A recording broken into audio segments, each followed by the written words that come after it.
Okay, I'm ready. Whenever you're Oh ready. my goodness. Hey folks, welcome, welcome. I'm here today with Jim Heaney, and I am so stoked to be having this conversation with you today, Jim. Thank you so much for reaching out. We were talking a little bit before we jumped on the live about how we've actually kind of been tracking each other a little bit here and there, me since 2016. Following you and you following me, and now here we are finally together today to have a conversation, and I'm really stoked about that and so glad that you could join us today. So welcome, and yeah, introduce yourself a little Hey, bit, and look forward to exploring some topics today on healing from trauma. yeah, I'm gonna start by saying I'm a huge fan of yours. I've watched you on the internet. I have like I, I think you're remarkable. You're an old soul. You care about things and people and as a coach, I'm certainly know I could have used some of it probably, maybe. And Mm. you've been out here cutting down trees with a butter knife. So I'm thrilled. And so when I sent out like, hey, and I've done this thing, I want to be included in whatever you're doing. So it's a huge honor for me to be here. So Oh that's my my goodness. opening. That's my opening. Okay. Well, Um, lovely. Thank you. uh, so, so I'm not young. I'm 68, and I know I look fabulous. Uh, this current book I have is called A Book for Someone. And what makes it kind of cool is that I wrote four times in my life. And every 15 years, I wrote another section, including what I wanted to become. And so, A Book for Someone, which is currently on Amazon, is a compilation of four separate writings that were put into one publication, and it's Hmm. available. And it tracks it tracks. There's four stages in the book. There's, what happened in my early years. So what happened in my early years is that I'm a South Side of Chicago guy, lower middle class, Irish Catholic, and I'm gonna document what was going on around me externally. So there's just kind Mhm. of like what we've been through with our country and politics and all the external conflict I had, external trauma. So in 1963, I was 9, and quickly President John F. Kennedy was assassinated, and it was Right. turbulence. It was turbulence in our house. It was turbulent in the country. Mm. I was Mhm. living. I was 9 years old. I was living on a block that had a criminal element. There were criminals. I was right in the middle. There was a criminal element at the end of the left hand of the corner, and there was a criminal element on the right side of the corner. All of my Wow. role models were criminals. And I was in this house with my mom and dad that were alcoholic and daily drinkers. So this was my existence. Outside the house, there was trauma, there was assassinations. I rolled right into the Vietnam War, and by the time I was 15, I had lived through the assassinations, political upheaval, and poverty, alcoholism. And my mother and father had 6 children. Very, very quickly, there was not enough money. They were drinking every day. Oh. So I was gregarious. I had a personality. So when I was 11, I was given a paper route. And on Mm. that paper route, it was a huge paper route. I was sexually assaulted by a man that profiled me and groomed me and attacked me. And I was traumatized. My mind was traumatized. Uh, I was in a state of fear. Right. Everything inside of me slowed down. I was aware of what was going on. And I was terrified beyond belief. And my ability to be a kid was removed that day. Mm. And then of course I had to go home to my mother and father, and all the upheaval and all the trauma that I was experiencing in the home. It's a very small home, daily alcoholism. My father, my father was a brutal, vicious man, that put all his own low self-esteem that he felt about himself on all of his children. Um, in 1969, if I go through the assassinations, 19 in the sexual assault in 1969 on a Sunday morning, I had a little brother that went out with my father, to a football game at the park and was hit by a car. My father lost him. My father was hungover or drunk from the night before. And my father, I met with my brother early that morning. He asked me to go to the game with him. My father had already done what he did to me. I knew he wasn't capable. I knew he wasn't capable of taking care of his children. And I let my brother go by himself. He was hit by a car, killed instantly. His head was a closed casket. And I was 15 years old. So that happened in 1969. So in 63 to 69, between my block, the poverty, my mother and father needed money. They put me out there and I was assaulted. And then in 69, my brother was killed instantly by a car, and I blamed myself because if I would have been there that day, I would have been able to protect him and help him home. And then of course, he continued. It wasn't my fault. My father continued to drink. My mother continued to drink. My father drove drunk. He didn't take care of his children. And so out of all of these ashes, I came up. After my sexual assault, I rose from the ashes, if you will. I became really, really angry. Out of my trauma, I became like a profiler. I became very smart. I was able to walk out on my block, see this, see that. So one of the first gifts I received from my trauma was I became very, very alert. Back in school, I couldn't study because of the trauma and the fear. I couldn't read, I couldn't study. My grades turned into D's and F's.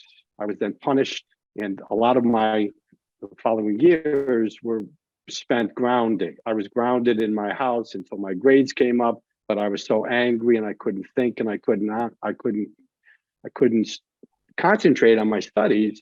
So what I did is I watched television movies of criminals, Jimmy Cagney, all the old time criminal movies during the day. And my role models became criminals, right? Yeah. I bonded with the television as a young boy. I bonded with the television, saw all these old gangster movies, right? And now I'm thinking like they're thinking. I'm becoming antisocial. I'm becoming a rebel. Now I'm in the refrigerator. Now I'm become a food addict. You know, now I'm gaining weight. Now I'm trying to survive. And I get out of this grounding and I immediately get in more trouble. And I find alcohol at the age of 15, 14. First time I drank, I went into a blackout. Damn. Skip 15 years later till I'm 30. I have no skill set. I have flunked out of it. I have no opportunities. I think like a criminal. I put together a $1 million heist, get caught, end up in jail, and in Washington, D.C., and I'm looking at maybe 115 years if I'm convicted for everything. And during my teenage years, or my grammar school years, I had a teacher. Her name was Miss Hope. And Miss Hope knew what had happened to me, and she convinced me that was my only savior, my only chance in life was as if I consider letting go of my self-centeredness and help other people that needed my help around me. She convinced me, yes. How about that, Rachel? Huh? Isn't that great? Man. Right? Wow. She convinced me to cross out of my internal traumatized selfishness and wherever I was at, find somebody that I could be of service to. She basically taught me to meet and greet and to spread my good cheer wherever I went. So I end up thinking like a criminal, bonding with the television, alcoholic, and I end up in a criminal ring. Put together a plan, and right in the middle of the plan, there's this young lady that's going to be probably raped, put out to use as a hooker, as a prostitute. Remember, I'm 68, so if I use unpolitical terms, stay with me, okay? Yeah. I love everybody. Anyway, I decide in the middle of my own insanity that I'm going to save her, right? Wow. Yeah. And because of my grammar school teacher, Miss Hope convinced me it was my only hope. And I didn't like these people anyway, and I had nowhere to go. So I decided that I would use this master criminal profiling to destroy them and save the girl. Because I watched a lot of movies when I was young, and that's what the heroes did. So I did that. And however, I didn't exactly plan the best escape route, and I'm arrested and I end up in the Washington, D.C. jail. And I'm only in the jail. I'm young. I'm 23, right? And he goes, man, the guy says, oh, you're something else. The whole country's looking for you. He goes, we would, yeah. And I said, and he goes, how did all this happen? You seem like a nice kid. He was the guard. I said, well, I said, I gave him a quick little synopsis. I said, this is where I come from. This is what happened. And he said, I think I'm an alcoholic. I think if I quit drinking, everything would change. So I'm young and I'm in the Washington, D.C. jail and I'm in a protective care. I'm a flight risk. I have this history, right? And so he comes to my cell and he says, hey, I what you said today, there's an AA meeting today. It was a Saturday. I'm arrested on a Friday. He says, there's an AA meeting on Saturday today in an hour. You want to come? I can take you down the hallway. I'll get you out of here. You can get out. You can go to an AA meeting and maybe something good will come out of it. And I was in this little 5x7 cell. And I'm like, sure, why not? I could take, I'm like, okay, all right. So I walked down the hallway with him and I was in this AA meeting for the first time. And there were convicts in the meeting. And they were all talking about their lives and the mistakes they made and how they ended up in prison. And it was the first moment that I discovered divine providence. In that moment, I decided that I was in the right place at the right time. Oh, yeah. Right? And how could all of this bad stuff happen? And then only to end up here with some hope. So I was terrified. I was scared. I was in lockup. I didn't know if I was going to get bond. I was going in front of the judge on Monday and I was in this place of, okay, and I made up this thing in my head that this was meant to be. This was a meant to be moment. And if I got out of this issue with, my, behavior, that I would go to AA. And so that Monday morning when I went in front of the judge, he said, okay, you're young, you've never been in trouble. We can't find the ringleader, so you're free to go. And I walked out of there. Yeah, it was wild. It was wild. Man. Right. You walked up with a run. I walked out of the whole thing. Man, wild.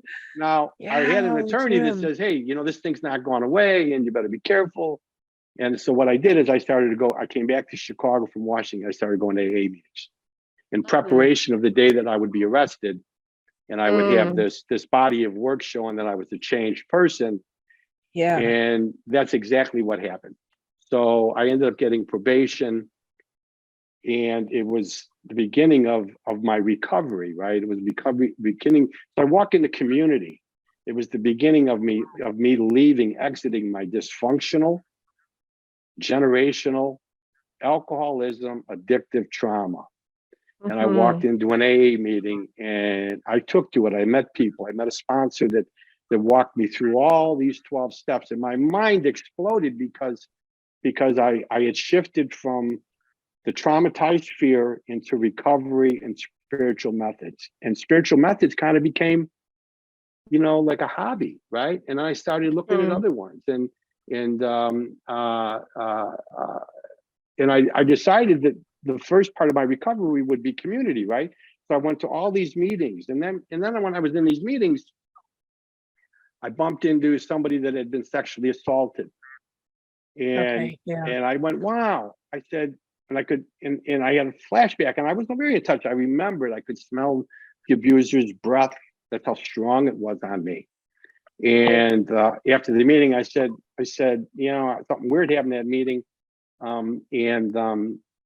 had this thing happen, and I told this person about what I was experiencing when the speaker talked about being their childhood trauma that led to their addictions.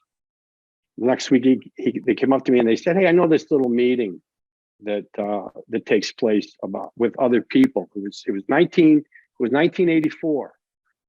And so I hit this meeting where there were like 5 or 6 other people that were discussing their trauma of being sexually assaulted. It was just a small meeting, and again, it was community, right? I found out I wasn't alone. I found out that I wasn't trapped inside of myself, and I developed, and from there I because I'm gregarious, because I'm a speaker, I was attending classes at Second City, which was a pipeline to Saturday Night Live, and I had all these issues, and I was speaking in AA meetings, and I could present myself. And I was asked to speak at the 1985 World Conference in Alcoholics Anonymous. And the only reason I'm mentioning this is because this was the first talk I ever gave about we, the next generation of victims. We are the next generations of alcoholics. I connected the dots between childhood trauma and addiction. By the way, that tape you can hear on my website. I saved it, and it's that talk. It's at the www.divinechild.us. And you can go there and you can listen. Anybody on this can listen to that speech I gave at that conference, and how my goal in life was to be a different parent.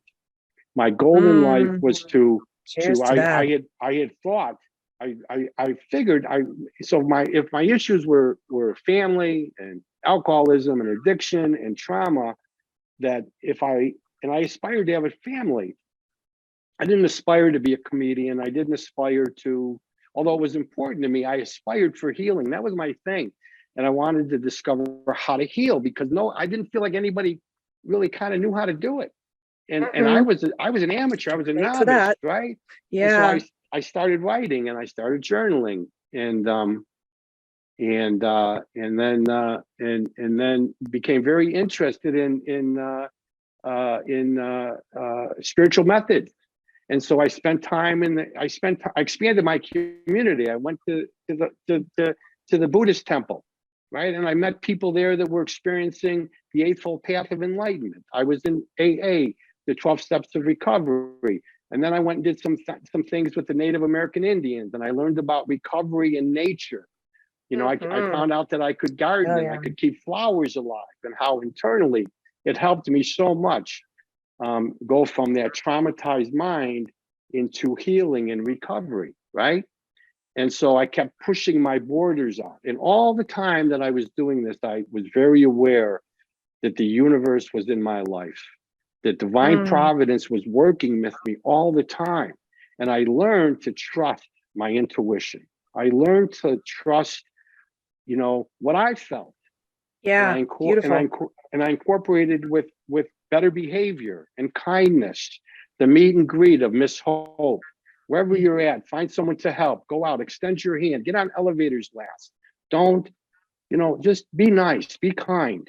And I found that there was energy. And I found myself in all these rooms where I met new people and new relationships.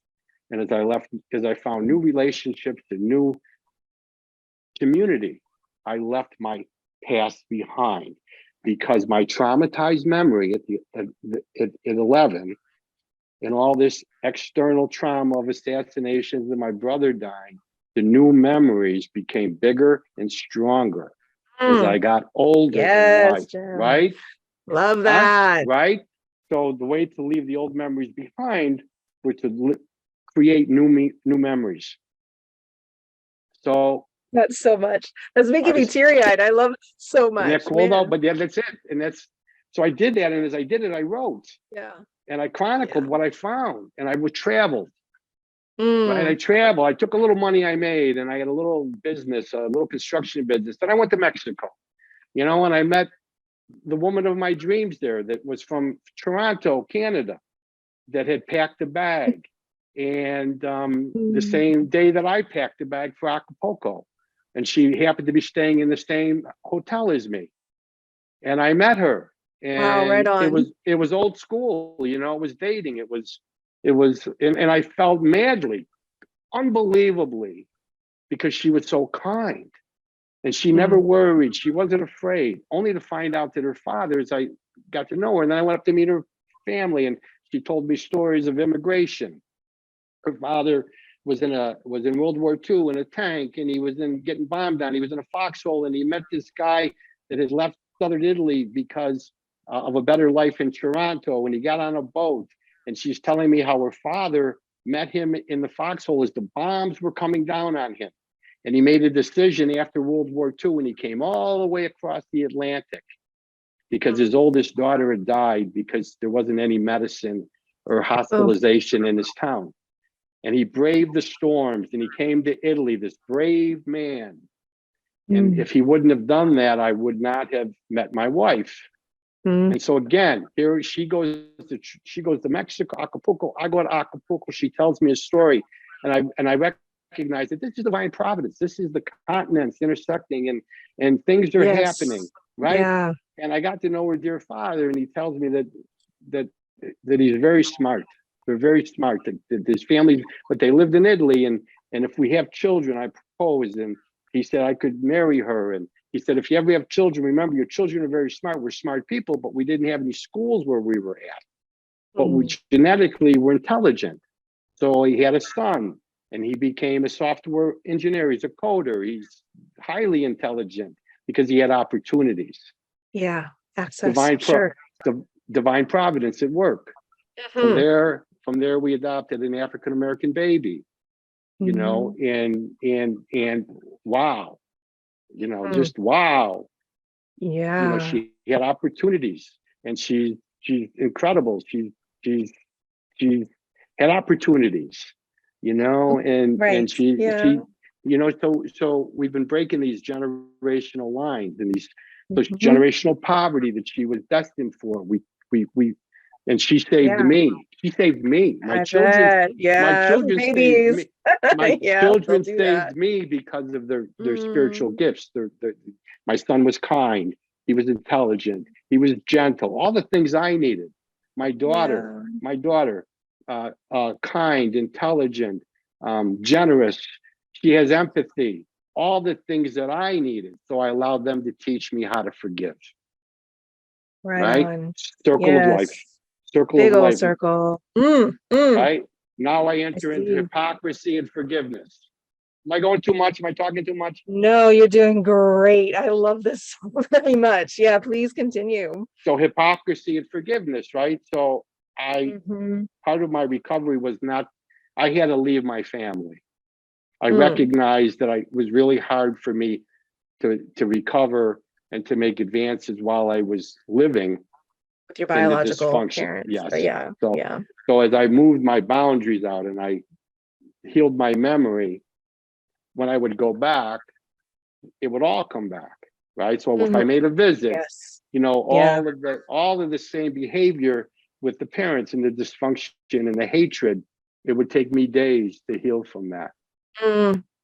And so I just was gone. I was gone for Peace decades. Out. Peace out, right? Because I wasn't going to expose my children to the dysfunctional, trauma. I was gonna, I was gonna break. At this time, I was breaking all the lines. Yeah, it was like no alcoholism. No to that. Give it to this. You got to go. Boom. I'm on all cylinders. Love it. Breaking chains left and right. I love it. it. I mean, I'm not exposing them to alcoholism. Break that chain. That's done. Never. I'm not getting high. They never saw me drink anything. Broke that. Put them in school. Let them learn safety, security. Let them develop their own minds in a safe environment. Broke that one. So I made all these things. And one day I'm a different person. I'm a different person now, right?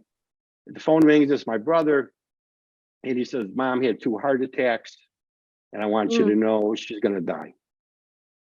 So I say, okay. And I go to the hospital the next day. Yeah. And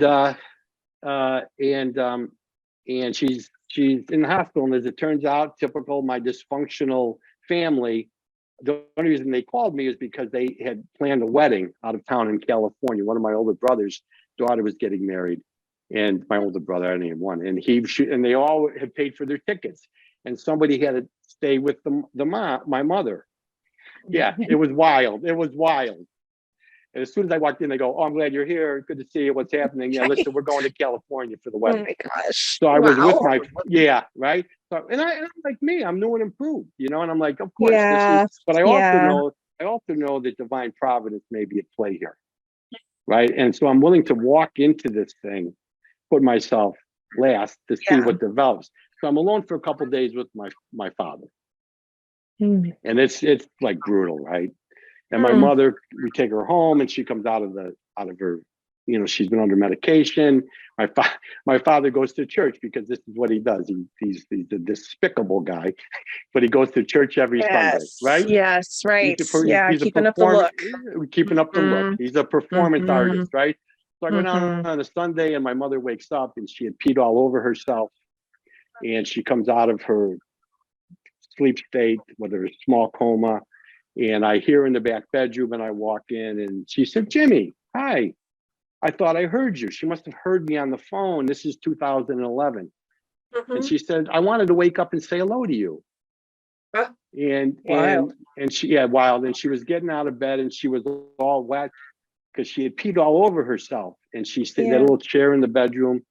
And I said, "Sit here." And I went and got her clothes and I washed her and I put new clothes on her and I was putting her slippers on her. And she looked down at me and she said, "I want you to know I'm sorry for what happened between you and I've always regretted it." And I said, "Hey, I know." And I said, "I'm sorry too, Mom, for everything I did, but I had to protect my children. I wanted something different for them and I couldn't put them in this life." And she goes, "I know you did the right thing. And I'm so sorry for the way that we treated you. And I wish I could go back and do everything, but I can't. And I'm going to die and God won't let me die. I want to die." And I said, "Well, I'm glad, I said, well, you're going to be okay. You're going to heaven. You're going to see your sisters. These are Catholics." And I said, "You're going to see your sisters and they're going to have a big Thanksgiving dinner. And right now they're making the turkey for you and the dressing.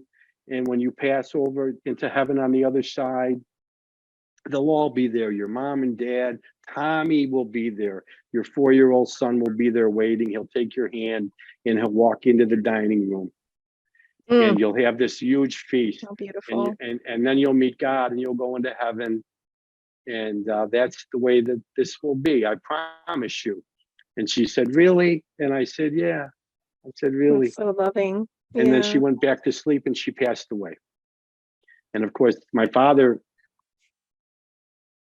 as unbeknownst to me, was in the kitchen listening to me and saw what I had done. And I had touched him very deeply. But being the guy that he was,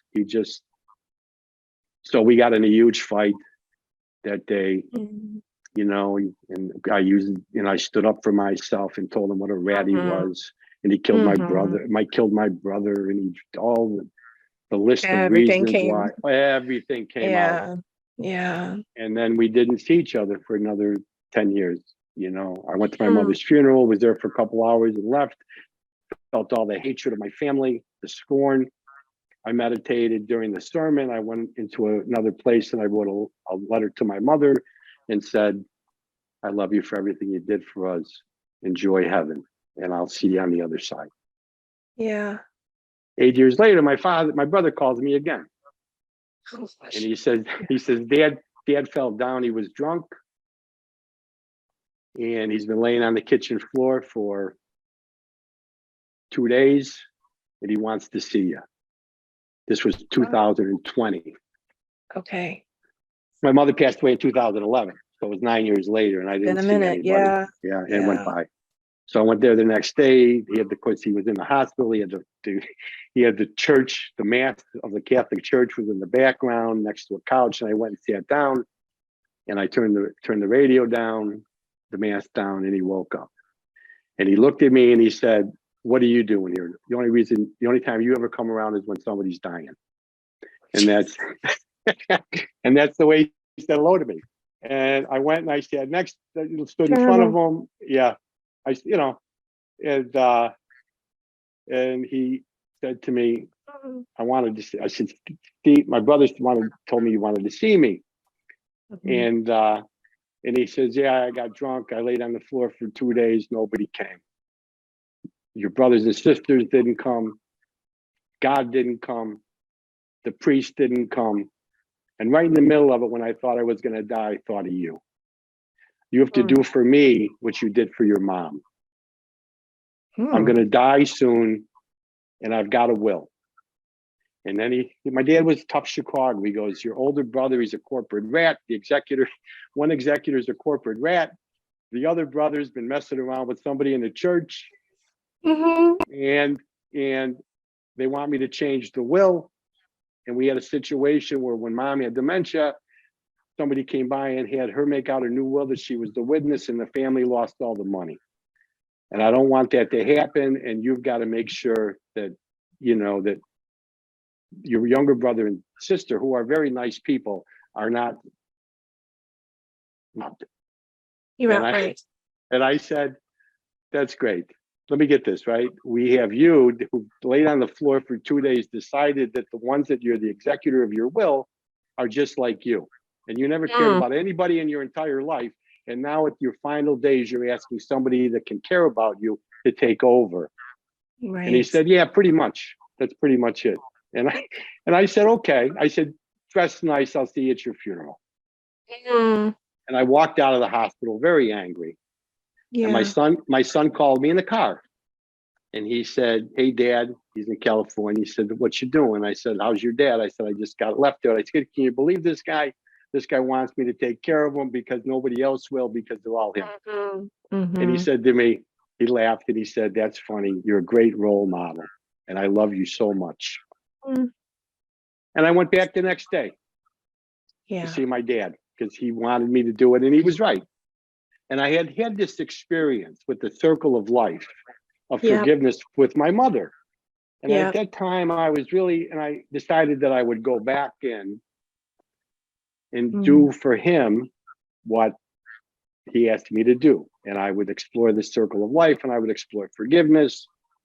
And over the next 18 months, I went and visited him every week and became his confidant. The guy, and he tried to destroy me his whole life. It was his only ambition in life, was to take the twinkle out of my eye.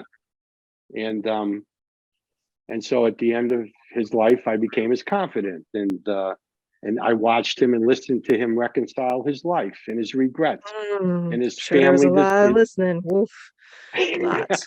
And his family dysfunction. I was holding space for a lot. And good for him. Right? And it was like every week, and finally it came down to he was close to his death, and the church, the pastor, and he was getting in touch with his hypocrisy. The last months of his life, he was realizing that his life was one big day of hypocrisy. That he wanted everybody else to change, and he never changed because he was stubborn with what he believed and who he was, and his selfishness.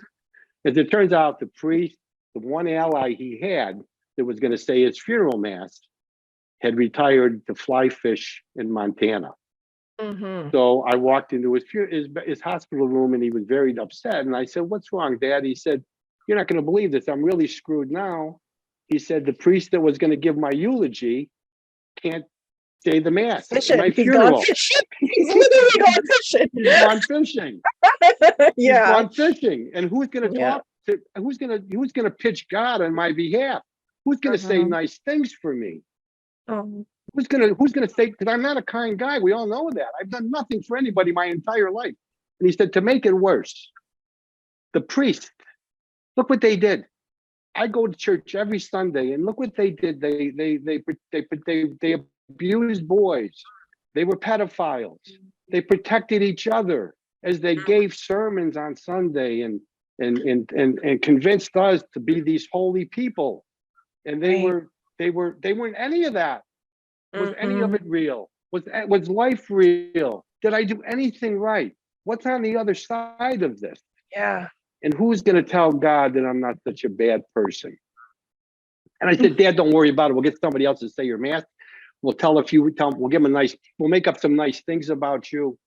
And it'll be great. You're going to love it. And besides that, you don't know because you'll be dead. It'll just be another part of it'll be just another part of the thing, right? And he said, that's not funny. Everything's not funny. Everything was always funny. You're still trying to be a comedian, but you're a good criminal. You did what was right at the end, and I want to thank you for being here.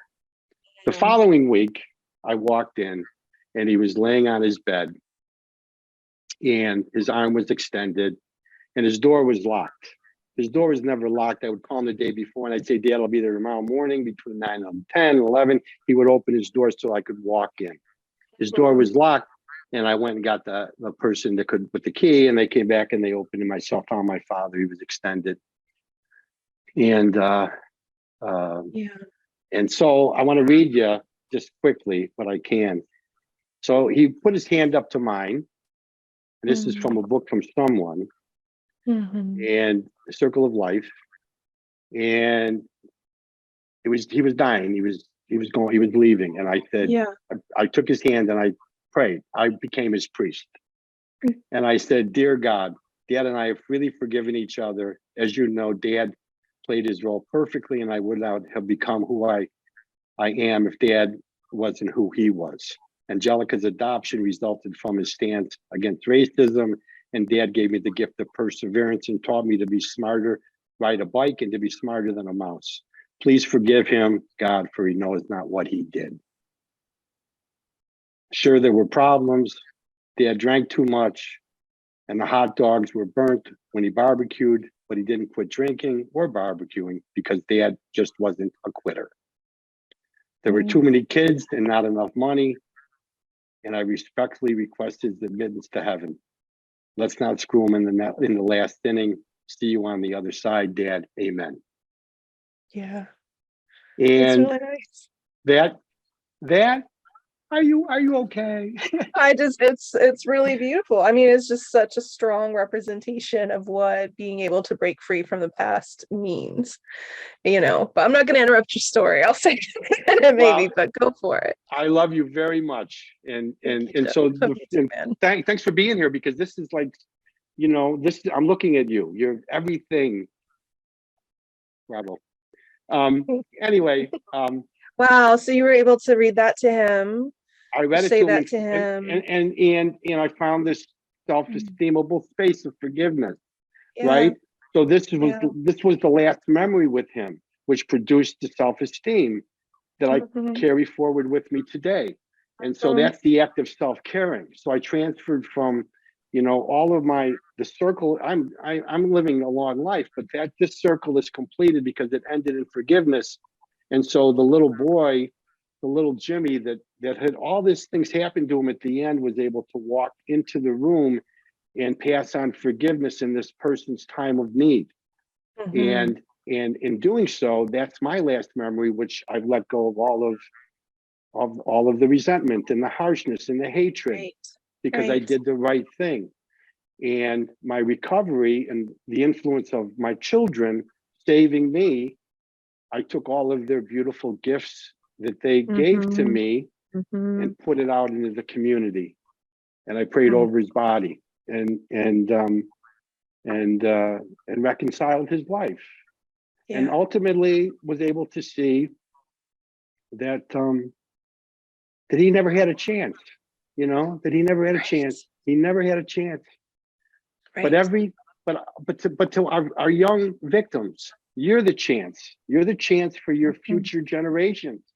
There's somebody in every generation that needs to suffer and learn their lessons and push the lessons out into their own families and reroute the generational trauma into a place of health and dignity and self-esteem and love and empathy, education.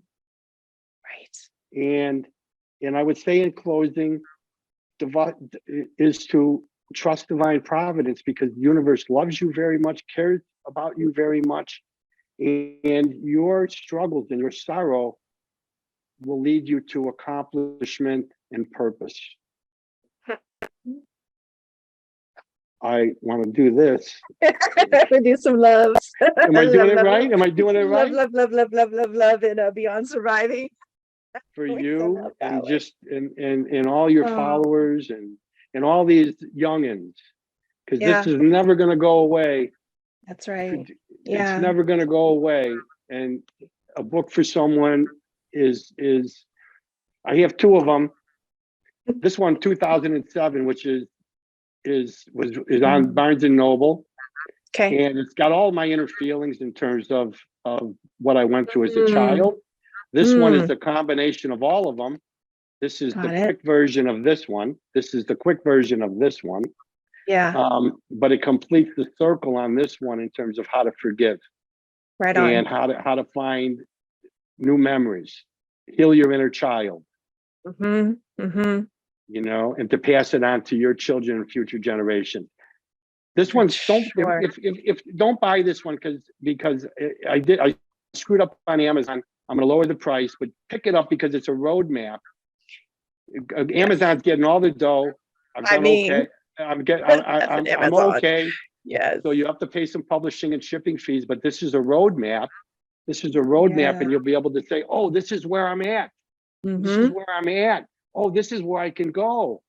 And so it's like you're on the highway, and it's got beautiful artwork in it. There's all kinds of pictures, and all kinds of spiritual methods. Go to my website. There's the first chapter there on there that talks about how I accepted this mission in the 10th dimension. It's a wild book. It's a lot of fun. It's so imaginative, creative. I love it. All of the it. lens. And I'm not a bad writer either. And what would we do without Grammarly?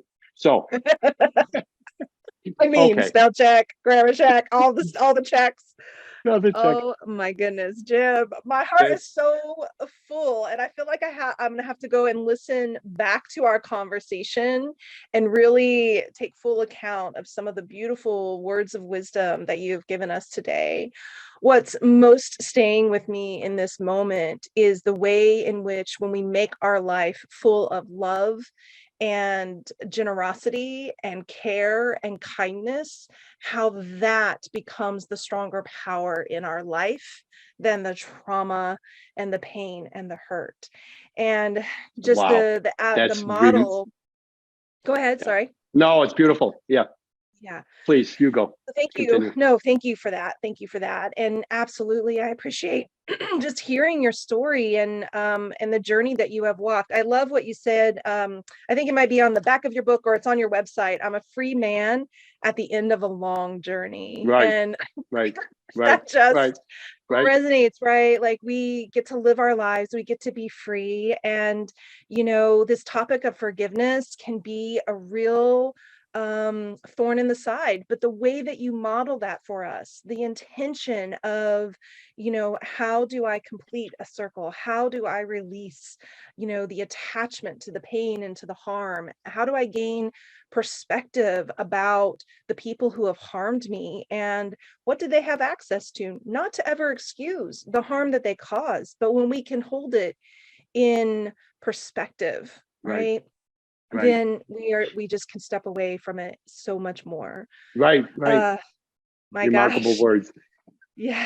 So thank you so much for your time, for your wisdom. I look forward to staying in touch and seeing what else amazingness you create in the coming years. So for everybody listening, please feel free to put your, comments, questions there in the Facebook Live, and check out the website, get the book. And I just want to send you tons of blessings and gratitude, Jim. Thank you so much for being here and having this conversation with me today. You're a champion, and whatever you're involved in, I want to be included in some gigantic or smallest of ways. Seriously. Okay. We'll chat more about it. All right. Sounds good. Bravo. Thank you. Awesome. Bye-bye. Bye now. Bye.